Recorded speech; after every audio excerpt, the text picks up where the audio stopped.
إن الحمد لله نحمده ونستعينه ونستغفره ونعوذ بالله من شرور أنفسنا ومن سيئات أعمالنا من يهده الله فلا مضل له ومن يضلل فلا هادي له أشهد أن لا إله إلا الله وحده لا شريك له وأشهد أن محمدا عبده ورسوله اللهم صل وسلم وبارك على نبينا محمد وعلى آله وأصحابه ومن تبعهم بإحسان إلى يوم الدين أما بعد. Hadirin sekalian jamaah Masjid Al-Muqtasidin yang dimuliakan Allah Subhanahu wa taala. Alhamdulillah, kembali kesempatan yang berbahagia sore hari ini kita bisa berkumpul di masjid yang mulia ini. Insyaallah kita akan kembali melanjutkan pembahasan dari tadabbur surat Fussilat. Dan mudah-mudahan ini adalah bagian dari upaya kita untuk merawat keimanan kita dan amal soleh kita. Karena kebaikan dan keselamatan anak Adam itu ada pada iman dan amal solehnya. Kebaikannya pada iman dan amal solehnya, keselamatannya pada iman dan amal solehnya. Tanpa iman dan amal soleh maka tidak baik kehidupannya dan tidak akan mendapatkan keselamatan di ujungnya. Dan tidak ada yang mengeluarkan seseorang, sebagaimana kata Syekhul Islam Taimiyah rahimahullah, tidak ada yang membuat seseorang keluar dari iman dan amal soleh kecuali dua hal. Yang pertama kebodohan, yang kedua hawa nafsu, kata beliau. Pertama kebodohan, dan tentunya lawannya adalah ilmu. Ya, dia memang tidak tahu, sehingga dia tidak beriman, sehingga dia tidak beramal soleh, sehingga tidak beriman dan beramal soleh dengan benar. Kebodohan. Yang kedua hawa nafsu, dia tahu itu salah, atau dia tahu itu wajib, tapi dia tidak melakukannya, atau dia tahu itu salah tapi dia melakukannya. Hawa nafsu menyeret dia untuk melakukan hal tersebut. Syahwatnya menyeret dia untuk melakukan hal tersebut.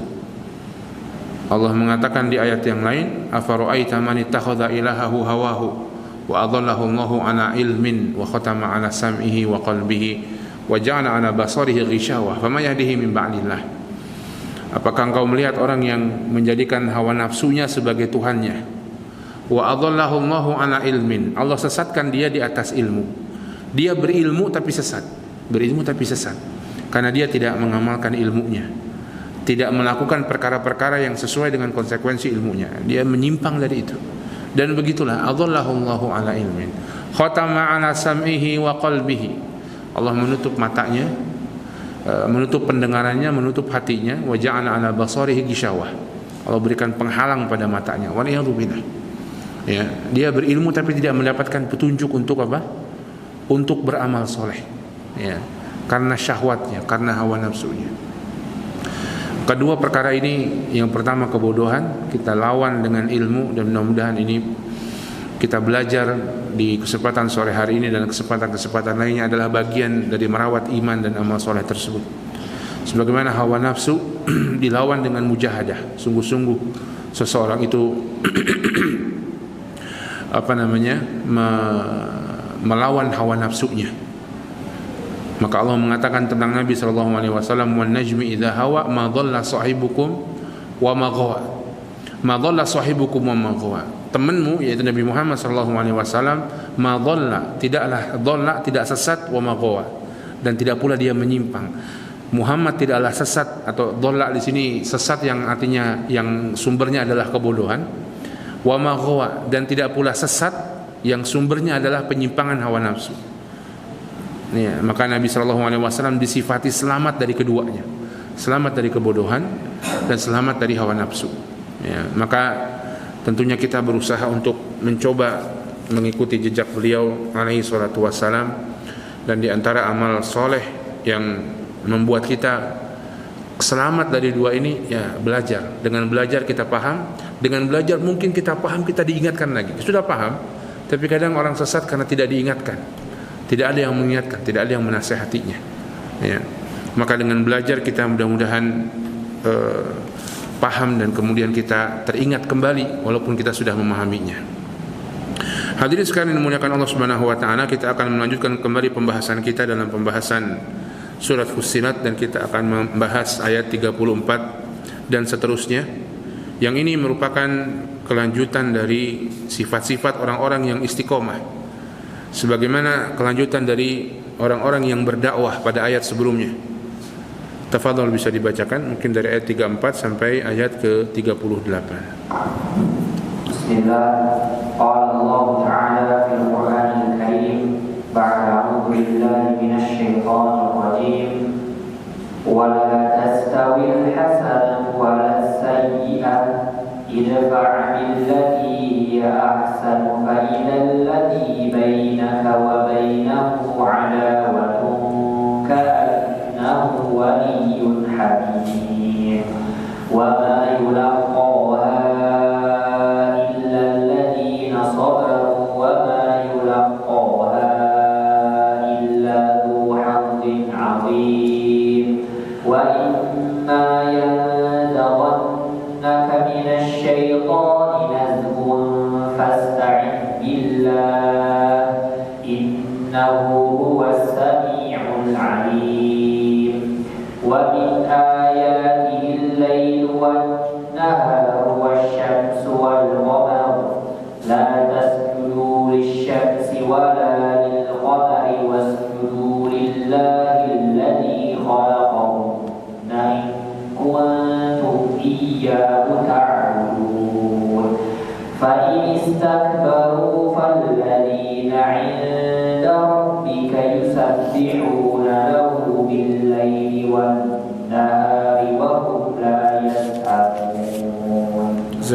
Allah Subhanahu wa taala berfirman di ayat yang ke-34, "Wala tastawil hasanatu walas sayyi'ah."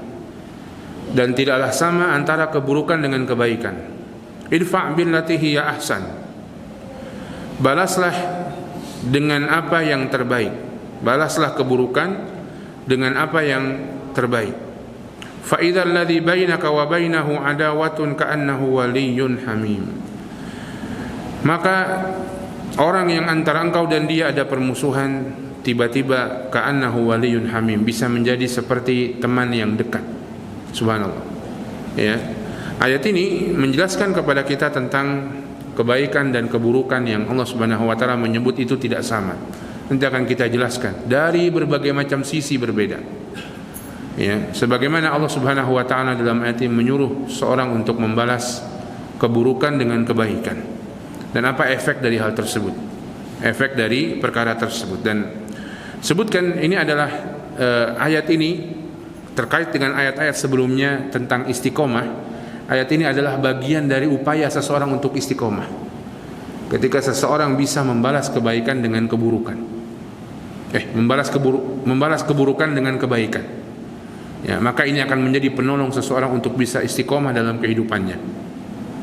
Sebagaimana sebelum ayat ini ada ayat yang berbicara tentang dakwah. Sikap seperti ini juga akan sangat menolong seseorang dalam apa?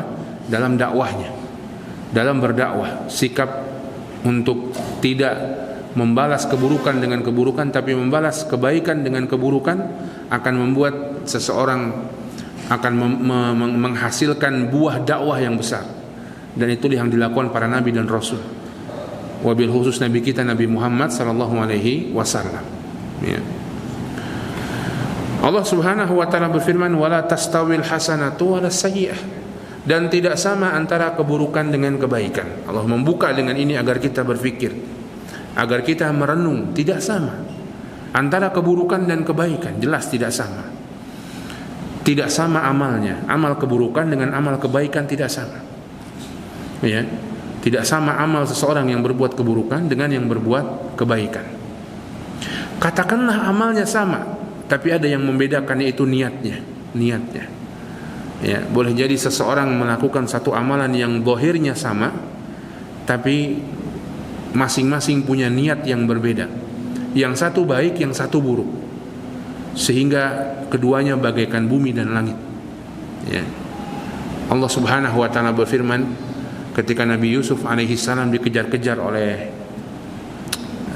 sering disebut namanya Zulaikha, tapi ini nama dari Israiliyat, tidak ada dalam Al-Quran dan hadis, yaitu istrinya sang menteri. Yang kita tahu di saat Yusuf sudah besar, dia tinggal di rumahnya, maka dia tergila-gila dengan Nabi Yusuf alaihi salam, maka dikejar-kejar di kamarnya. Allah mengatakan wastabaqal bab. Keduanya berlari menuju pintu. Kata para ulama di sini, niat membedakan amalan. Mereka mengamalkan amalan yang sama, sama-sama lari. Mereka tujuannya sama, menuju pintu. Wastabaqal bab, di situ istibaqa ini dengan musanna, ya. Mereka berdua lari menuju pintu. Apa yang membedakan larinya Yusuf dengan larinya Zulaikha? Yusuf berlari menjauh dari maksiat. Zulaikha berlari ngejar-ngejar Nabi Yusuf untuk berbuat maksiat. Sama-sama lari, sama-sama menuju pintu, tapi berbeda niatnya, maka menghasilkan amalan yang berbeda. Wala tastawil hasanatu wala sayyi'ah. Berbeda pula diantaranya bagaimana Allah Subhanahu wa ta'ala menyikapi perbuatan tersebut, menyikapi orang-orang yang melakukan perbuatan tersebut. Orang-orang yang melakukan perbuatan ketaatan, kebaikan, maka Allah akan mencintainya, akan meridhoinya. Orang yang melakukan maksiat, Allah Subhanahu wa ta'ala akan membencinya, akan murka kepadanya. Tidak sama, ya.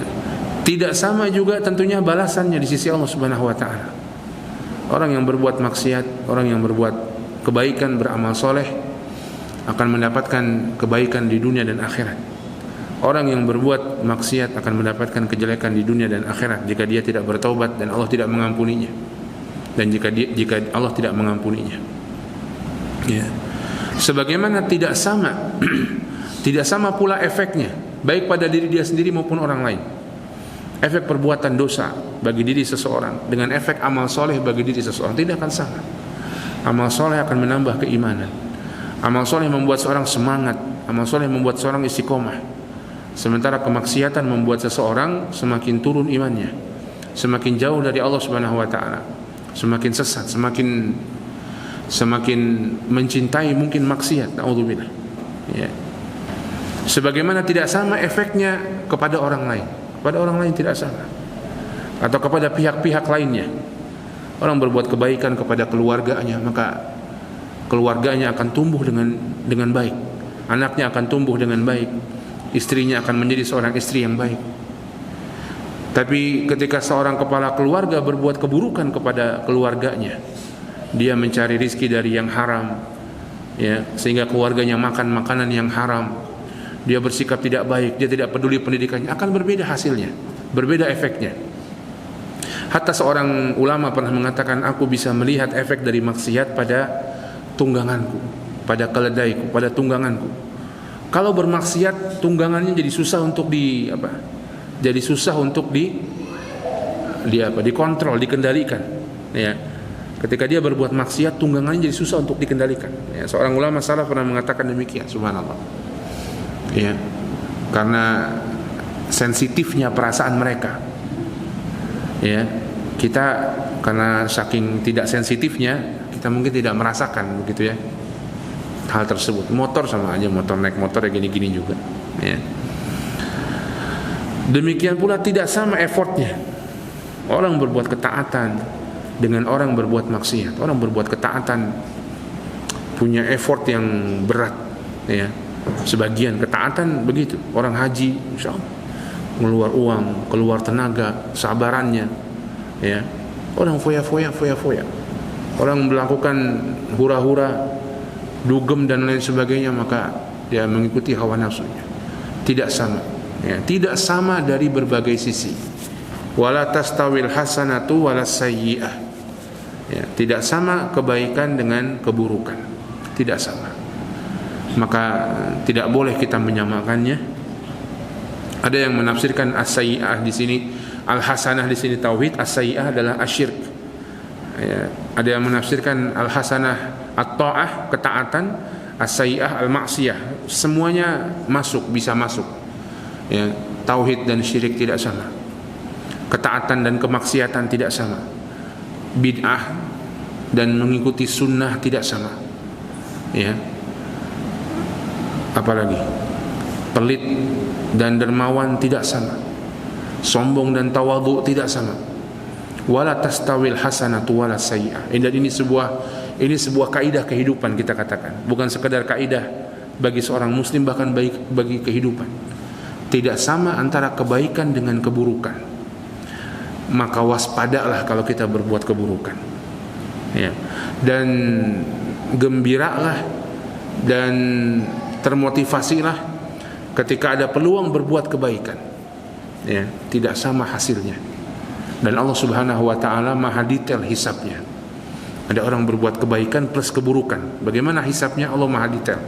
Masing-masing akan dihisab di sisi Allah Subhanahu wa taala. Maka setelah membuka ayat ini dengan menjelaskan kaidah ini, wala tastawil hasanatu wala sayyi'ah, Allah Subhanahu wa taala menyuruh kita untuk mempraktekannya dalam aktivitas kita sehari-hari. Apa itu? Idfa billati hiya ahsan. Maka balaslah yang buruk dengan yang baik. Idfa billati hiya ahsan. Balaslah dengan yang terbaik, dengan kebaikan. Balaslah keburukan dengan kebaikan, karena tidak sama antara keburukan dengan kebaikan. Orang yang berbuat keburukan padamu, engkau balasnya dengan berbuat kebaikan, maka tidak sama yang engkau dapatkan dengan yang dia dapatkan. Ya, tidak akan sama. Ya. Dan ini kata para ulama, tingkatan yang paling tertinggi dalam menyikapi keburukan dari orang lain kepada kita. Ya, tingkatan tertingginya yaitu membalas kebaikan dengan keburukan. Orang pelit sama kita, kita kasih dia. Kita baik sama dia. Balas keburukan dengan kebaikan. Ada orang sombong sama kita nggak usah sombong, kita tawadhu aja sama dia, santai saja. Ya. Ada orang caci maki kita, marah-marah kita ngomong dengan pelan, kita ngomong dengan santai, kita ngomong dengan baik, kita puji-puji dia, masya Allah. Ya. Ada orang nipu kita jujur sama dia. Bahkan Nabi mengatakan, la takhun man khonak, jangan engkau khianati orang yang mengkhianatimu. Ada orang khianat sama kita, jangan kita balas dengan pengkhianatan. Dan inilah akhlak Nabi SAW, akhlak Rasulullah SAW. Subhanallah. Kalau kita membaca sirah nabawiyah, terlihat sekali begitulah sikap Nabi SAW. Dan ini sikap yang sangat sangat penting sekali bagi seorang dai. Seorang dai yang sukses diantaranya orang yang bisa menerapkan sikap ini. Ya, dan seorang insyaallah dengan izin Allah akan istiqomah, orang yang bisa menerapkan sikap ini. Dan inilah sikap yang tertinggi menghadapi keburukan orang lain. Sikap yang di bawahnya, dan ini masih boleh, yaitu membalas keburukan dengan keburukan yang sama.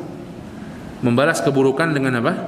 Dengan keburukan yang sama. Allah Ta'ala berfirman, wa jazaa'u sayyi'atin sayyi'atu misluha faman 'afa wa aslaha fa ajruhu 'ala Allah. Dan balasan kejelekan itu kejelekan yang serupa.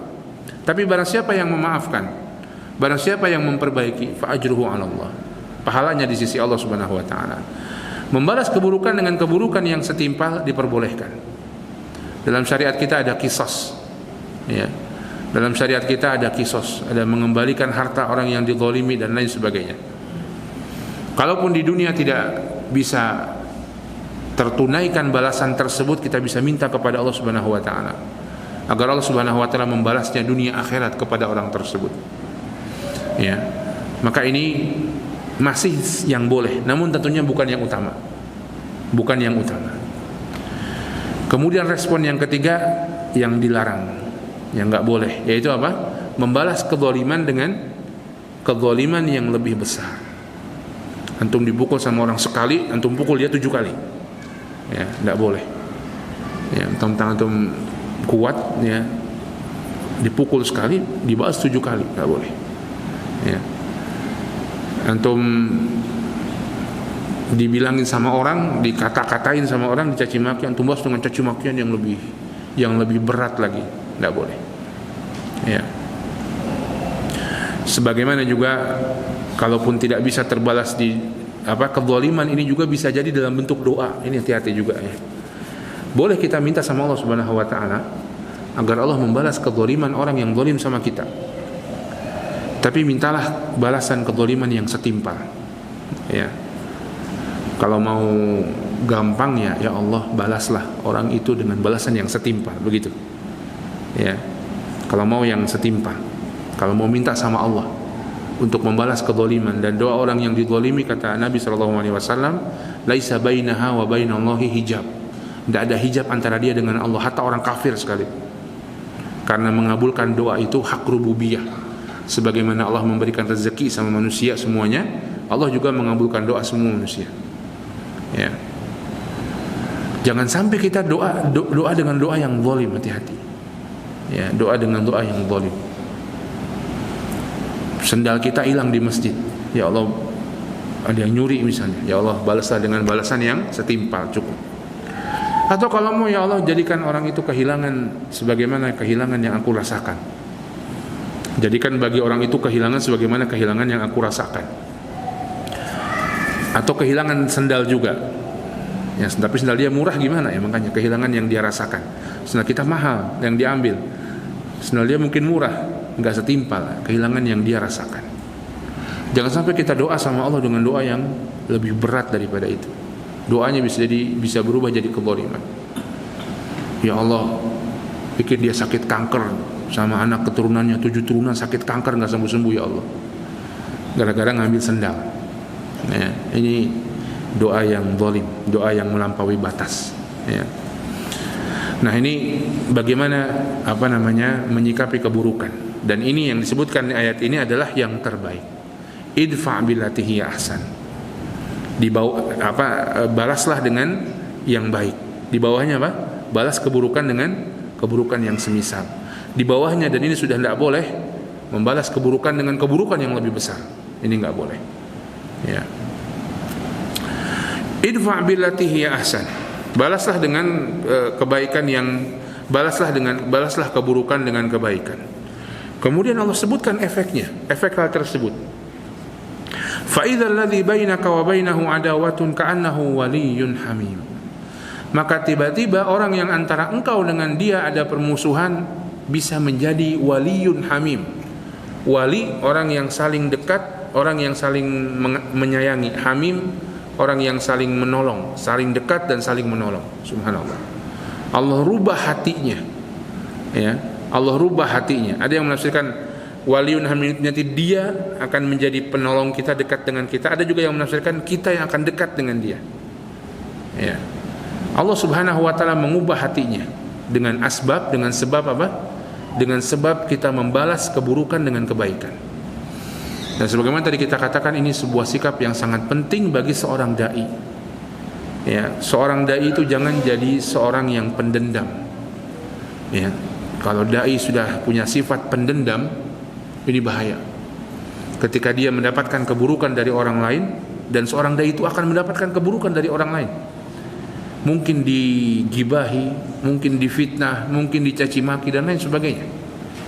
Ketika dia mendapatkan keburukan, dia balas saja, itu sudah jadi jelek bagi orang lain. Ya, ini di antara hal yang menghalangi tersebarnya atau kebaikan dakwahnya pada orang lain. Ya, apalagi dia dendam, kemudian dia dendam kesumat, kemudian dia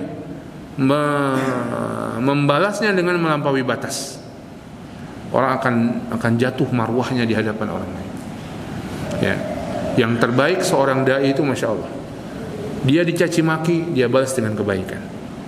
Ya, dengan izin Allah ini akan menjadi asbab dari keberhasilan dakwahnya. Sebagaimana ayat ini berbicara, atau ayat sebelum ini berbicara tentang dakwah. Ayat yang kemarin, wa man ahsanu qawlan mimman da'a ila Allah.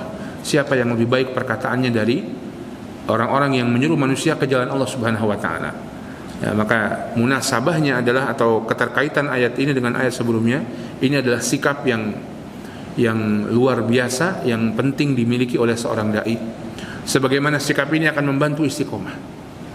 Orang yang terbiasa membalas kebaikan, membalas keburukan dengan kebaikan, dengan izin Allah dia akan istiqomah. Ya. Tapi orang yang sebaliknya senantiasa berbuat kezaliman pada orang lain akan jauh dari istiqomah, akan sulit untuk istiqomah, melenceng terus, bahkan semakin jauh dari jalan Allah Subhanahu wa taala. Karena setiap dosa itu akan membawa pengaruh pada hati seseorang. Ya, rana ala qulubihim makanu yaksibun apa ya'malun, makanu ya'malun. Ya, ada ron, ada titik-titik pada hati. Orang makin dosa, berbuat zalim, titik-titik itu makin ada pada hati, sehingga hatinya akan gelap. Ya, kalau sudah hatinya gelap, dia akan jauh dari istiqomah. Ya, tapi ketika seorang itu membalas kebaikan dengan keburukan, semakin bening hatinya, semakin bercahaya hatinya. Dan hati yang bersih ini akan menjadi hati yang membuat lisannya baik dan anggota tubuhnya baik. Itu rahasianya. Ya. Nah, tafadhol, bisa dibacakan tafsirnya.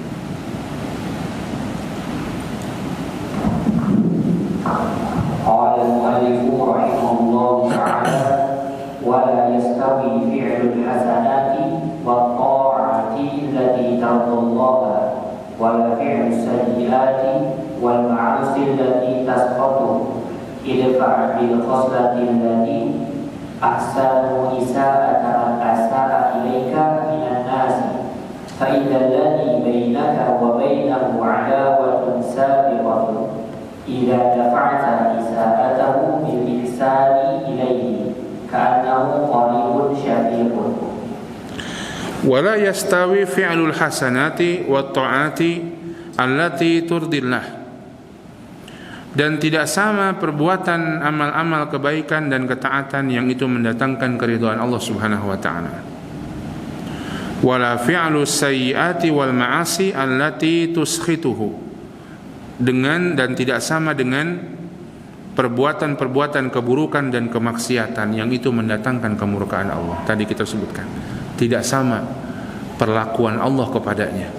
Orang yang atau kebaikan-kebaikan mendatangkan keridhaan Allah, mendatangkan kecintaan Allah, keburukan mendatangkan kemurkaan Allah. Dan kalau sudah Allah cinta, selanjutnya kebaikan demi kebaikan akan didapatkan. Dan kalau Allah sudah murka, keburukan demi keburukan akan dia dapatkan. Idfa' bil khaslati allati hiya ahsan isa'ata man asha'a ilaika minan nas. Balaslah dengan sikap-sikap yang terbaik keburukan yang dilakukan oleh manusia kepadamu. Orang berbuat keburukan pada kita, balaslah dengan sikap yang terbaik. Tadi orang nipu kita, jangan nipu dia, kita jujur sama dia. Orang marah-marah sama kita, emosi sama kita, kita sikap tenang sama dia. Orang ngata-ngatain kita, nggak usah. Kalau bisa kita puji-puji dia, nggak apa-apa. Ya. Orang caci maki kita, kita doakan dia. Orang berbuat buruk kepada kita, kita balas dengan kebaikan padanya. Dan kita katakan tadi ini afdoliyah, yang paling afdolnya, yang paling besar pahalanya tentunya. Karena beda ya, orang yang membalas kebaikan dengan keburukan itu ada dia menahan hawa nafsunya lebih besar ya, dibandingkan dengan yang melampiaskannya, membalasnya dengan yang semisal, kayak ada plong gitu di hati tapi nggak dapat pahala. Kalau kita bisa membalas keburukan, apalagi kalau kita bisa balas dengan lebih besar, hati semakin plong tapi dapatnya dosa ya, dengan kezaliman yang lebih besar lagi, nggak boleh. Walaupun hati puas rasanya, ada yang mukul kita, kita balas 3 kali pukulan ya, hati puas rasanya, tapi ada dosa di balik itu ya. Namun ketika orang memukul kita, kita justru malah ngasih teh sama dia, ngasih makan sama dia.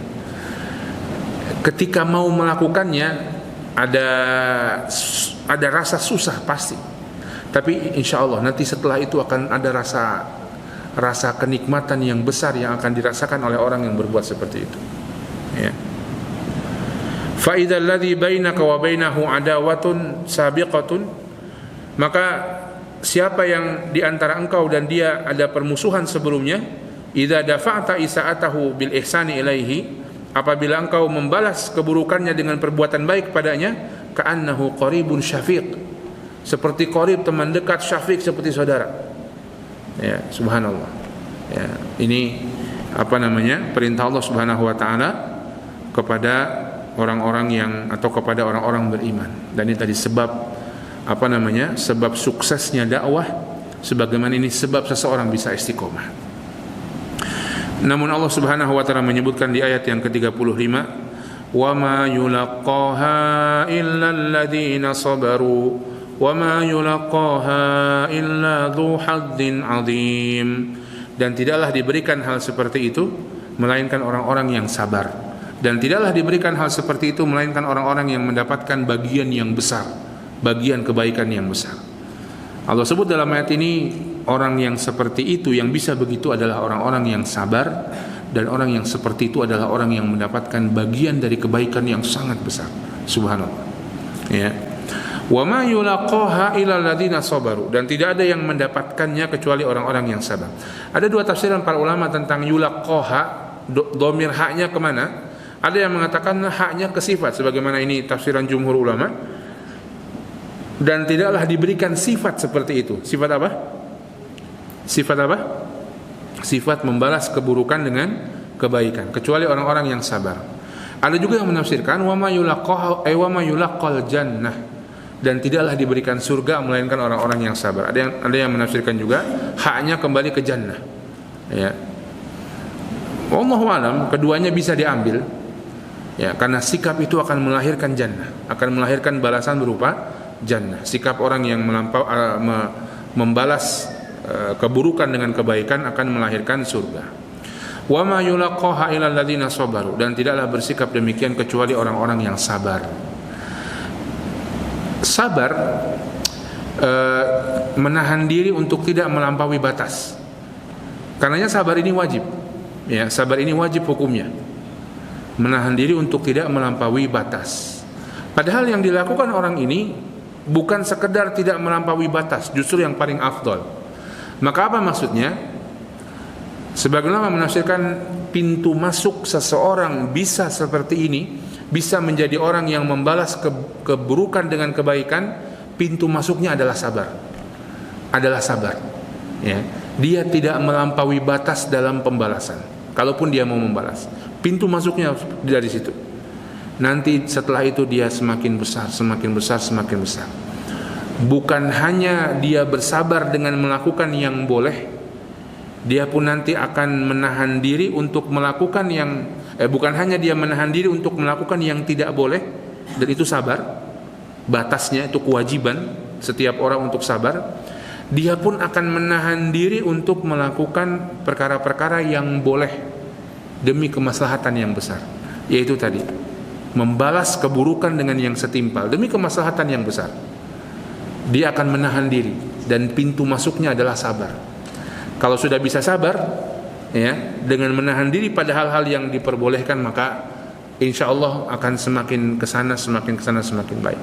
Tapi kalau sabar saja sudah sulit menahan diri untuk tidak melakukan perkara-perkara yang haram, sulit untuk menahan diri untuk meninggalkan hal-hal yang wajib, dia langgar-langgar terus pokoknya.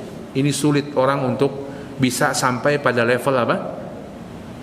Bisa sampai pada level membalas kebaikan dengan membalas keburukan dengan kebaikan. Sulit. Tapi kalau orang sudah bisa sabar, maka dengan izin Allah dia akan semakin naik. Ya, dia harus masuk dulu ke level sabar.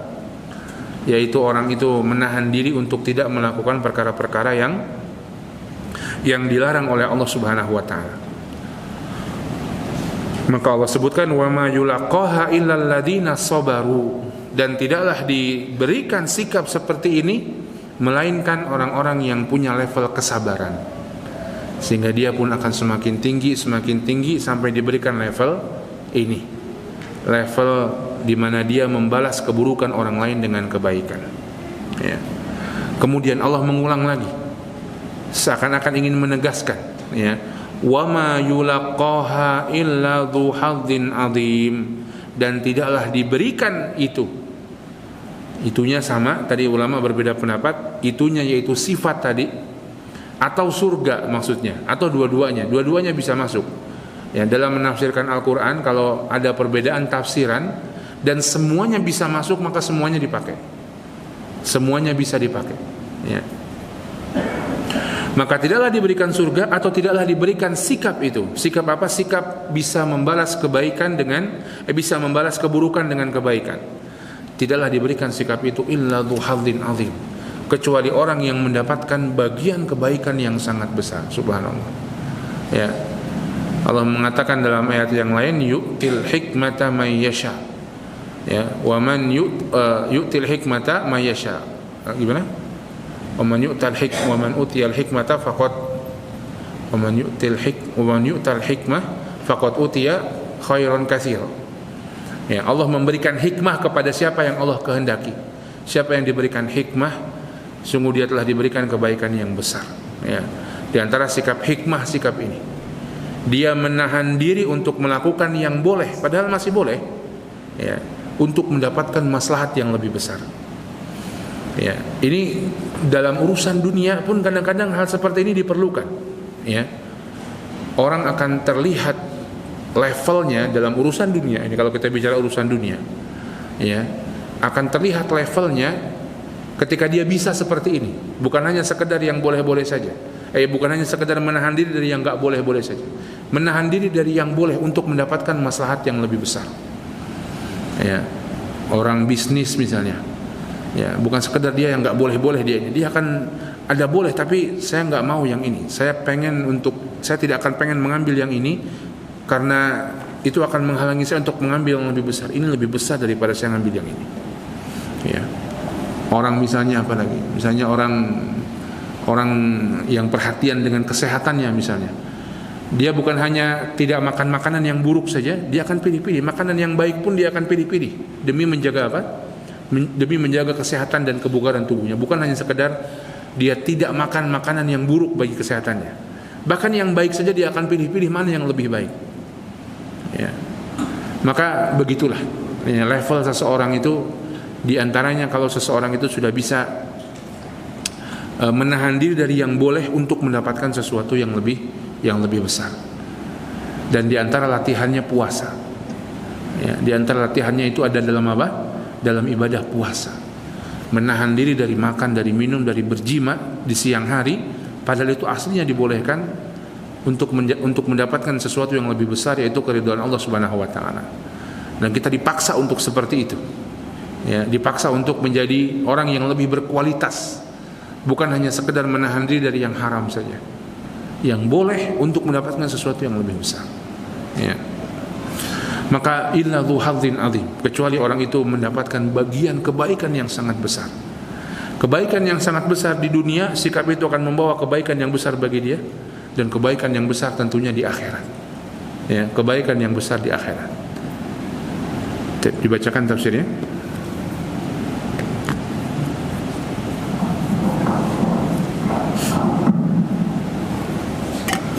ولا يوفق لهذه الخصلة الحميدة إلا الذين صبروا على الإيذاء وما يلاقونه من الناس من السوء ولا يوفق لها إلا ذو نصيب عظيم لما فيها من الخير الكثير والنفع الوفير.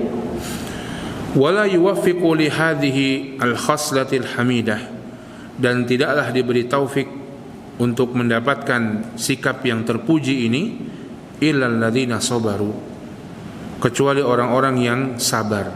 Dan di sini ada isyarat juga bahwa ini juga kenikmatan dari Allah Subhanahu wa taala.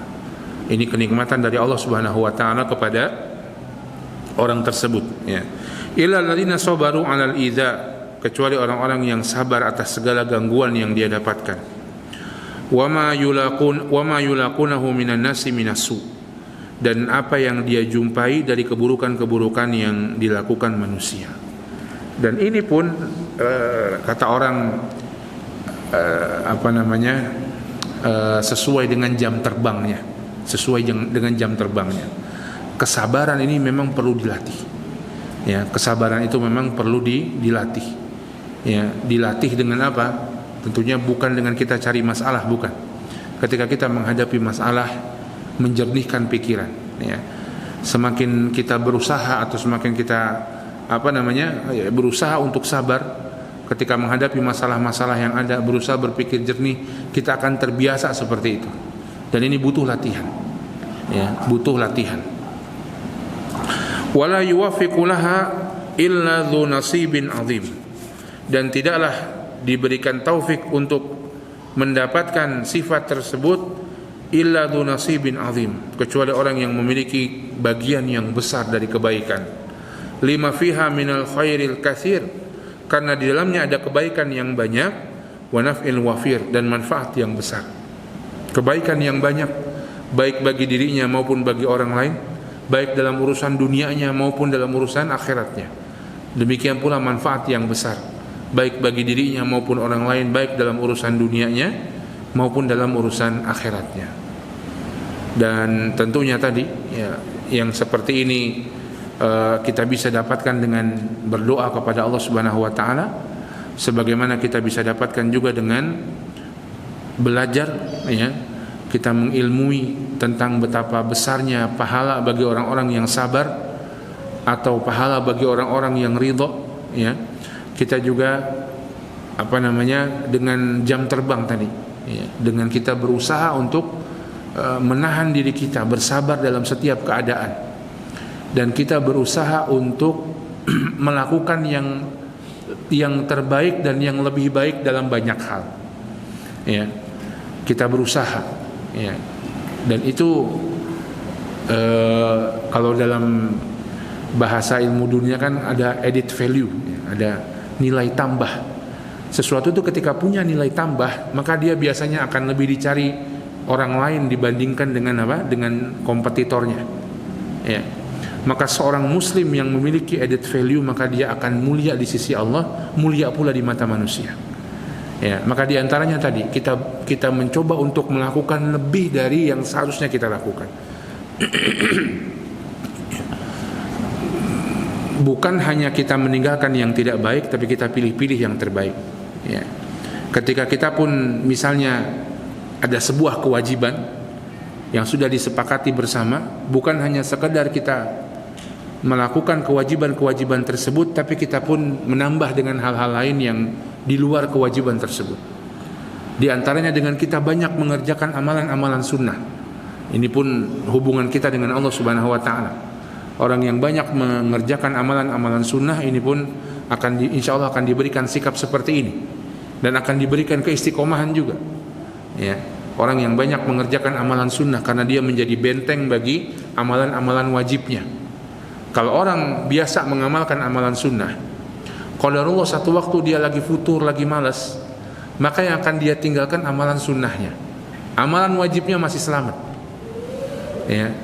Amalan wajibnya dia akan lakukan dengan baik, dengan sebaik-baiknya ya. Namanya gangguan setan, sebagaimana nanti ayat selanjutnya Allah sebutkan ada setan yang mengganggu manusia untuk istiqomah dan untuk berbuat baik seperti ini. Kalaupun ada gangguan, orang yang biasa mengamalkan sunnah, maka yang wajibnya tetap dia akan jalankan.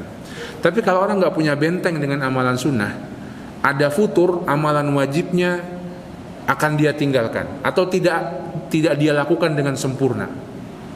Orang biasa sholat sunnah, sholatnya berjamaah ke masjid. Kalau lagi futur dia tetap berjamaah ke masjid walaupun nggak sholat sunnah. Tapi orang nggak biasa seperti itu. Kalau lagi futur mungkin dia bisa tinggalkan sholat, atau dia sholat tapi nunda-nunda sholatnya, tidak sempurna dia mengerjakan kewajibannya ya. Maka mengerjakan amalan sunnah ini juga diantara sebab yang membuat kita bisa mendapatkan keutamaan besar sikap seperti ini kepada manusia ya, dengan kita mengawali sikap itu kepada Allah Subhanahu wa taala. Wallahu taala a'lam bissawab ya. Ayat selanjutnya Allah sebutkan tentang godaan syaitan ya, isyarat bahwa ini semua keistiqomahan dakwah sebagaimana sikap untuk bisa membalas kebaikan dengan keburukan dengan kebaikan, ini akan datang setan yang menggoda ya, untuk memalingkan manusia dari istiqomah, memalingkan manusia dari dakwah, memalingkan manusia dari bersikap yang baik ya, sehingga menjadi bersikap buruk, sehingga tidak istiqomah, sehingga meninggalkan dakwah. Maka Allah sebutkan dan Allah Subhanahu wa taala jelaskan juga bagaimana solusinya. Insyaallah kita akan bahas pada pertemuan-pertemuan yang akan datang biidznillah. Wallahu taala alam bisawab ya. Mungkin nanti bisa adzan dulu, jika ada pertanyaan tafadhol bisa ditanyakan setelah adzan.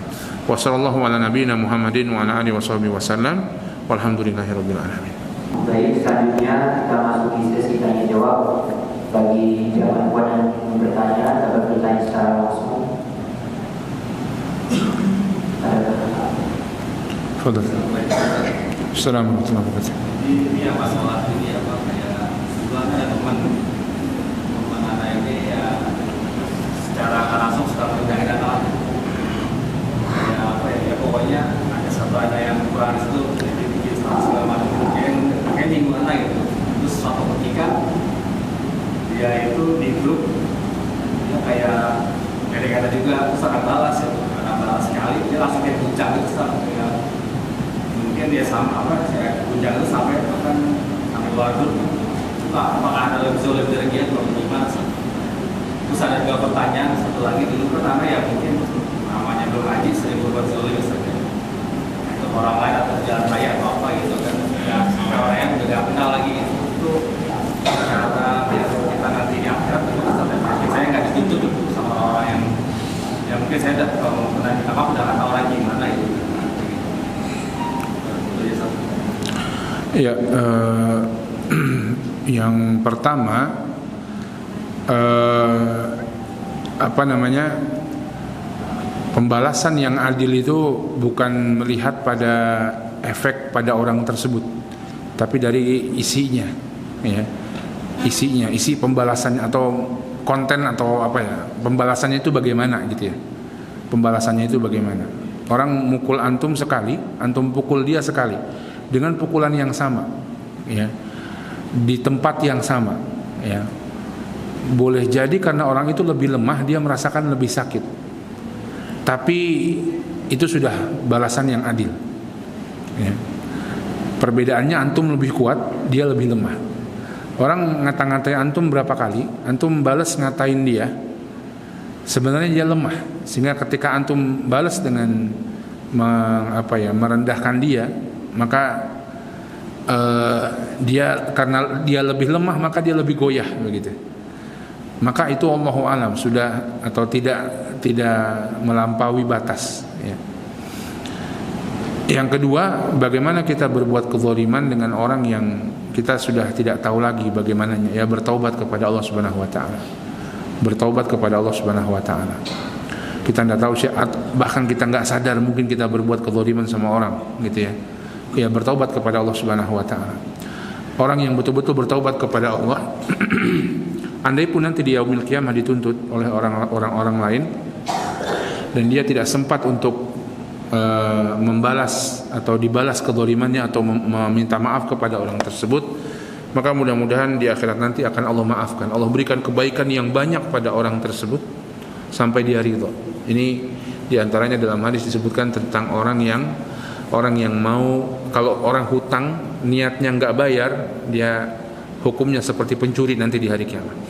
Tapi orang hutang niatnya bayar, tapi qadarullah dia keburu wafat dan tidak ada yang membayarkan hutang dia, maka di yaumil kiamah nanti Allah akan berikan kepada orang yang menghutangi dia kebaikan yang besar sampai dia ridha dan dia akan dimaafkan kita.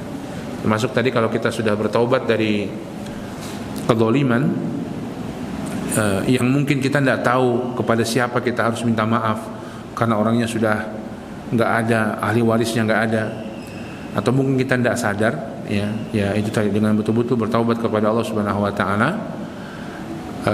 Dan mudah-mudahan nanti di yaumil qiyamah nanti Allah akan berikan kebaikan dan ampunan kepada kita gitu. Wallahu a'lam bishawab.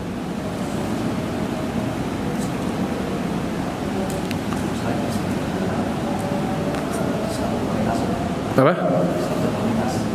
Ada salah satu teman melakukan kan bagaimana namanya sekarang kita ke bawah jangan dibakar.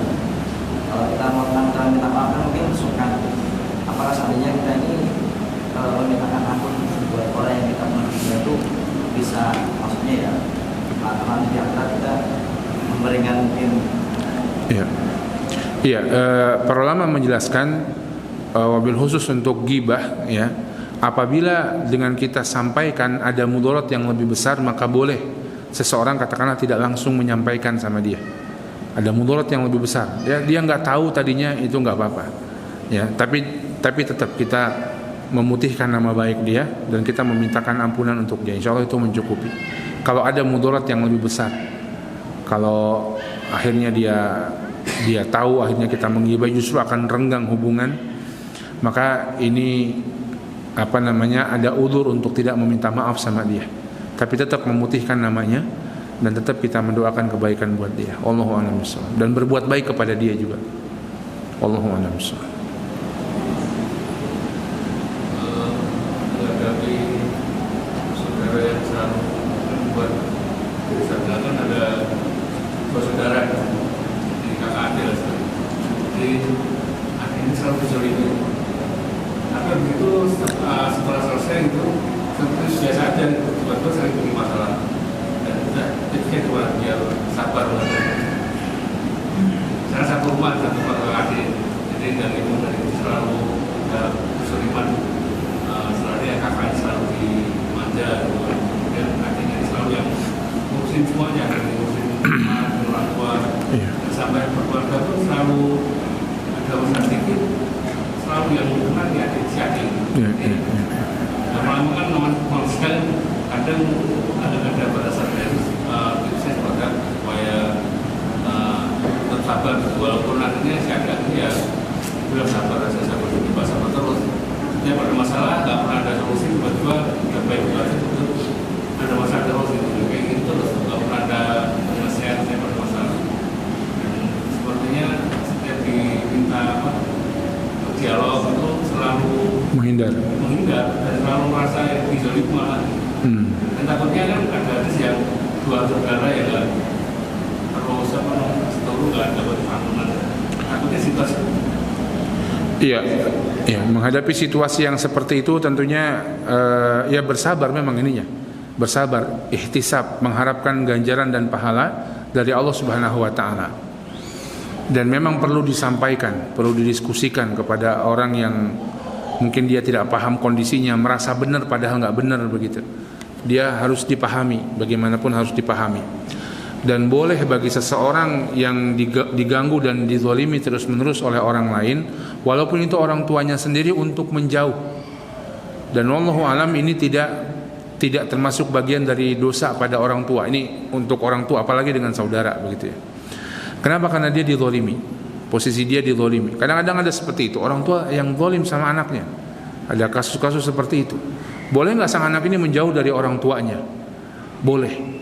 Untuk agar dia tidak dizalimi dan tidak menghalangi dia untuk berbakti. Kalau orang tuanya membutuhkan dia untuk ada di sana, maka dia pun bisa datang ke sana tetap. Tapi kalau dengan kedekatan itu akan banyak kezaliman, boleh untuk menjauh atau berpisah agar dia pun tidak dizalimi, termasuk agar sang orang tua itu tidak berbuat zalim kepada anaknya. Ini juga termasuk kalau misalnya dia mau menjauh dari rumah itu, dia keluar dari rumah itu, ya boleh saja agar dia tidak dizalimi, sebagaimana agar sang kakak juga tidak semakin banyak dosa dia karena berbuat kezaliman pada adiknya. Dan itu tidak bertentangan dengan menjaga silaturahim. Ya, wallahu a'lam bishawab. Ada akhwat? Baik jemaah, mungkin karena keterbatasan waktu, jadinya kita tidak sempat untuk membacakan pertanyaan-pertanyaan dari online. Insyaallah mungkin di lain waktu. Baik, jazakumullah khairan. Insyaallah kita cukupkan, insyaallah kita lanjutkan pada pertemuan yang akan datang biidznillah. Subhanakallahumma wa bihamdika asyhadu an la ilaha illa anta astaghfiruka wa atubu ilaik. Billahi taufiq wal hidayah. Assalamualaikum warahmatullahi wabarakatuh.